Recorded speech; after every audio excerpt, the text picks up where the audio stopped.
Hello बच्चों, आज हम लोग स्टार्ट कर रहे हैं metals and non metals chapter. इस चैप्टर के बेसिकली 3 पार्ट्स हैं। सबसे पहले हम लोग मेटल्स एंड नॉन मेटल्स की फिजिकल प्रॉपर्टीज़ को स्टडी करेंगे। इसके बाद हम लोग उनकी केमिकल प्रॉपर्टीज़ को, और लास्ट में मेटल्स का अकरेंस यानी कि मेटलर्जी, मेटल्स किन स्टेट्स में पाया जाता है, उनकी रिफाइनिंग कैसे होती है, उनको प्योर कैसे बनाया जाता है। ठीक है, तो इस लेक्चर के अंदर हम लोग ना मेटल्स एंड नॉन मेटल्स के जो है फिजिकल प्रॉपर्टीज़ के ऊपर डिटेल में स्टडी करेंगे। फिजिकल प्रॉपर्टीज़ आप एक तरीके से समझ सकते हैं कि हम लोग अगर किसी मटेरियल को देख रहे हैं तो उसकी रिकग्निशन कैसे है, मतलब मेटल्स एंड नॉन मेटल्स की पहचान कैसे करनी है हम लोगों को, इसको हम लोग फिजिकल प्रॉपर्टीज़ कहते हैं। इसके अंदर मैंने फिजिकल प्रॉपर्टीज़ को एक टेबल के अंदर रख दिया है। टेबल के अंदर बनाने से ये बेनिफिट हमारा ये है कि इसको याद करना आसान हो जाएगा। प्लस बहुत सारे मेटल्स एंड नॉन मेटल्स ऐसे हैं जिनके अंदर एक्सेप्शंस हैं, कुछ ऐसी बातें जो कि अपनी प्रॉपर्टीज़ से मैच नहीं होती, उनकी कैटेगरी की प्रॉपर्टीज़ से मैच नहीं हो रही उन मेटल्स के बारे में या नॉन मेटल्स के बारे में, तो उनको मैंने यहाँ पे अलग से नोट्स में लिख दिया है। कुछ एक आध बात मैं आपको ऐसे ही ओरली बता दूंगा। देखिए, हम लोग फिजिकल प्रॉपर्टीज़ को स्टार्ट करते हैं। सबसे पहले मैंने एक टेबल बनाई है जहाँ पे मैंने लेफ्ट हैंड साइड में प्रॉपर्टीज़ लिख दी हैं जिनके बारे में हमको स्टडी करना है, और दोनों साइड में यहाँ पे एक मेटल्स और नॉन मेटल्स की कैरेक्टरिस्टिक्स लिख दी हैं कि वो कैसा होगा। ठीक है, पहली प्रॉपर्टी हम लोग देख रहे हैं conduction of heat and electricity.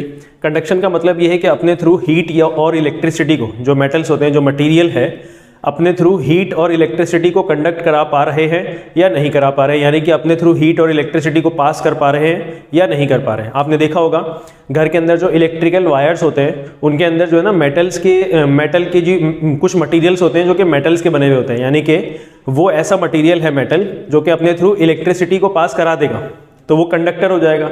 आपने घर के अंदर देखा होगा बहुत सारे बर्तन होते हैं जिनके अंदर खाना बनता है, तो वो मेटल्स के बने हुए होते हैं। क्यों ऐसा होता है? क्योंकि वो हीट को कंडक्ट कर रहे हैं। ठीक है, तो मेटल्स जो होते हैं ना वो हीट को और इलेक्ट्रिसिटी को कंडक्ट कर देते हैं, अपने थ्रू पास करा देते हैं, इसीलिए मेटल्स क्या कहलाते हैं? कंडक्टर्स कहलाते हैं। और नॉन मेटल्स क्या होते हैं?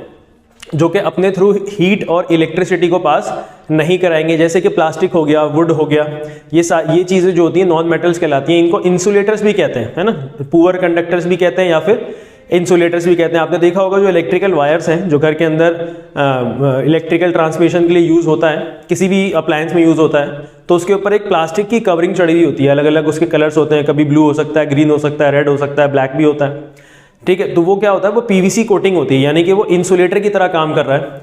और आपने देखा होगा कि कई बार जो बर्तन होते हैं ना उनके हैंडल्स जो होते हैं, कई बार जो ऐसे बर्तन हैं जो जिनके अंदर आपको कुछ बनाना होता है, जैसे कुकर टाइप चीज़ हो गई, जो पैन टाइप चीज़ हो गया, उसके हैंडल्स के ऊपर ना प्लास्टिक लगे हुए होते हैं, यानी कि वो नॉन कंडक्टर्स होते हैं। वो इंसुलेशन की तरह काम करते हैं, आपको हीट ना कंडक्ट होने नहीं देंगे, यानी कि आप बर्तन को आराम से होल्ड कर पाएंगे। ठीक है, नेक्स्ट हम लोग देखते हैं प्रॉपर्टी क्या है, डक्टिलिटी एंड मैलिएबिलिटी। ये डक्टिलिटी और मैलिएबिलिटी होती क्या है, सबसे पहले इसको समझते हैं।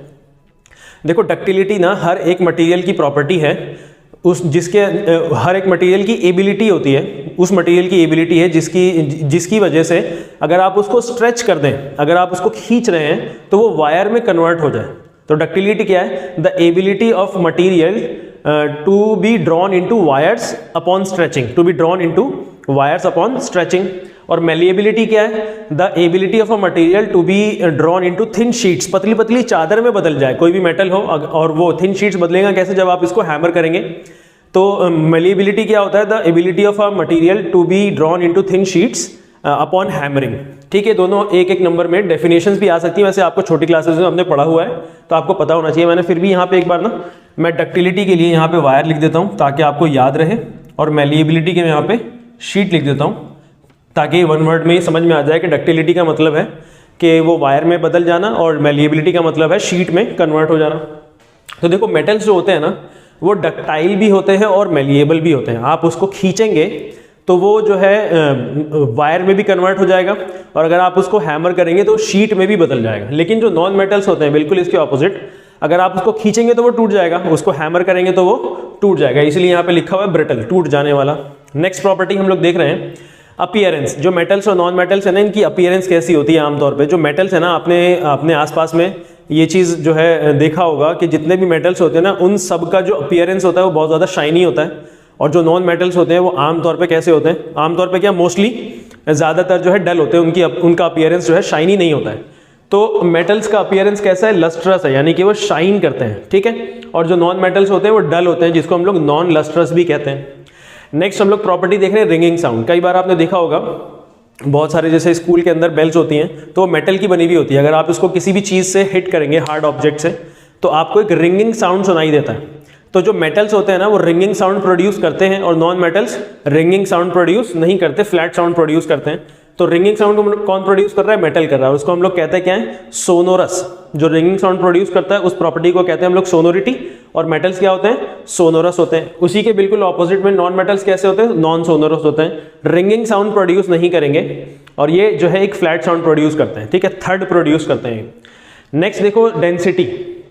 देखो डेंसिटी क्या होती है? डेंसिटी ना किसी भी मटेरियल के अंदर जितने भी पार्टिकल्स होते हैं उनके क्लोजनेस को, कितने ज़्यादा टाइटली पैक हैं, उसको हम लोग डेंसिटी कहते हैं। जो मेटल्स होते हैं ना उनकी डेंसिटी हाई होती है। इसके जो मेटल्स की जो पार्टिकल्स हैं ना, जो एटम्स हैं, उनके बीच में टाइटली पैकेजिंग होती है, बिल्कुल भी स्पेस ना के बराबर होता है, इसीलिए इनकी डेंसिटी जो है हाई होती है। और जो नॉन मेटल्स होते हैं उनकी डेंसिटी लो होती है। उनके जो पार्टिकल्स हैं नॉन मेटल्स के, उनके बीच में जो पैकेजिंग होती है बहुत ज़्यादा लूज होती है, बीच में गैप होता है। ठीक है, नेक्स्ट देख लो, हम लोग प्रॉपर्टी पढ़ रहे हैं हार्डनेस। अगर बहुत ज़्यादा टाइटली पैकिंग है, हाई डेंसिटी है, तो मेटल्स ना जनरली कैसे होते हैं? हार्ड होते हैं। ऑलमोस्ट मेटल्स कैसे होते हैं? हार्ड होते हैं। कोई एक आध एक्सेप्शन है तो अभी पढ़ लेंगे।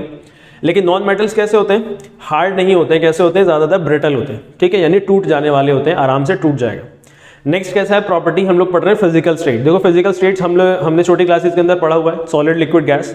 जो मेटल्स है ना वो हम लोगों को आम तौर पे रूम टेम्परेचर के अंदर, रूम टेम्परेचर पे सॉलिड मिलेंगे आपको, है ना। रूम टेम्परेचर नहीं भी है तो भी सॉलिड मिल सकते हैं। लेकिन जनरली मेटल्स कैसे हैं? सॉलिड है रूम टेम्परेचर के ऊपर। लेकिन नॉन मेटल्स कैसे हो सकते हैं? सॉलिड और गैस दोनों हो सकते हैं। ठीक है, नॉन मेटल्स कैसे हो सकते हैं? सॉलिड और गैस दोनों हो सकते हैं। कोई एक आध नॉन मेटल लिक्विड भी है, उसके बारे में भी हम लोग देखेंगे। नेक्स्ट हम लोग लास्ट प्रॉपर्टी पढ़ लेते हैं, मेल्टिंग एंड बॉइलिंग पॉइंट।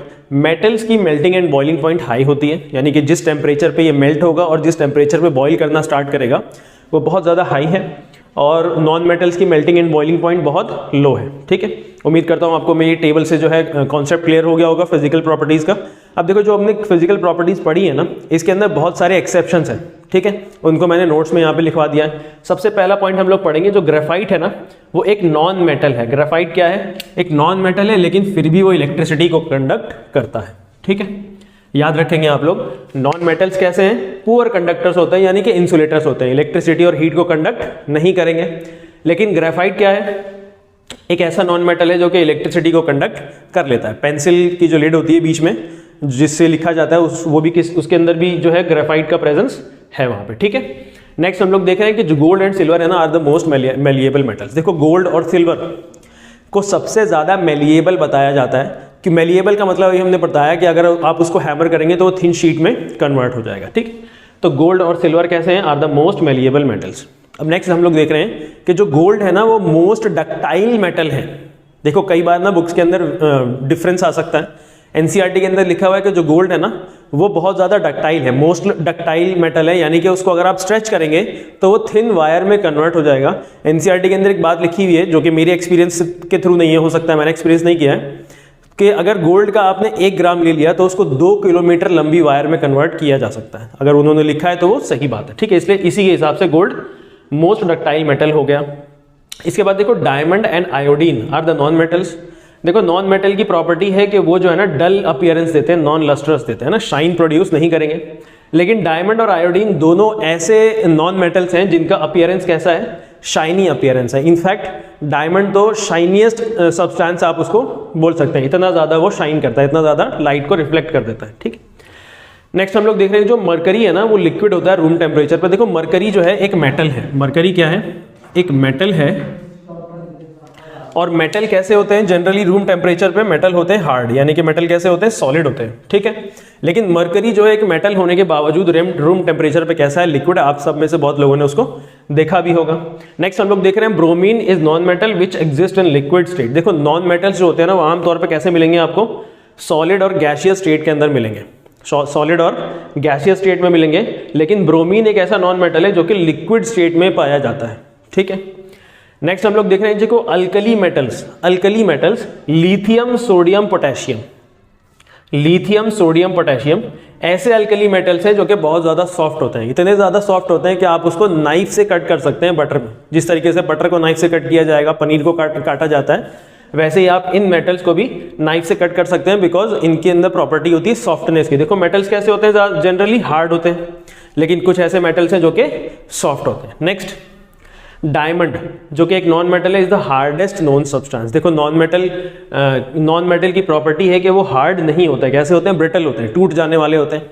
लेकिन डायमंड एक ऐसा नॉन मेटल है जो कि सबसे ज्यादा हार्डेस्ट नोन सब्सटेंस है आज तक का। इससे ज्यादा हार्डेस्ट कोई सब्सटेंस अभी तक नहीं है। नेक्स्ट हम लोग देख रहे हैं कि गैलियम और caesium, the metals which have low melting point. देखो अभी हमने पढ़ा कि मेटल्स की जो मेल्टिंग पॉइंट और बॉइलिंग पॉइंट है ना, इनका काफी हाई होता है, लेकिन गैलियम और सीजियम कुछ ऐसे मेटल्स हैं कि इनका मेल्टिंग पॉइंट ना बहुत लो है। इतना लो है कि अगर आपने गैलियम को हाथ में रख दिया तो वो आपके बॉडी टेम्परेचर से ही पिघल जाएगा। ठीक है, इसके बाद हमने एक आध पॉइंट यहाँ पे अगर मिस कर दिया है तो वो ये है कि जो एल्यूमिनियम और कॉपर होते हैं ना, इनका जो ये ना अच्छे कंडक्टर्स ऑफ हीट भी होते हैं। ठीक है, एल्यूमिनियम और कॉपर से ही आमतौर पे बर्तन बनाए जाते हैं। क्यों? क्योंकि इनकी जो है हीट कंडक्शन बहुत ज़्यादा बेटर होती है। इसी के साथ हम लोगों का जो फर्स्ट पार्ट है चैप्टर का वो कंप्लीट होता है। नेक्स्ट पार्ट हम लोग केमिकल प्रॉपर्टीज़ को देखेंगे।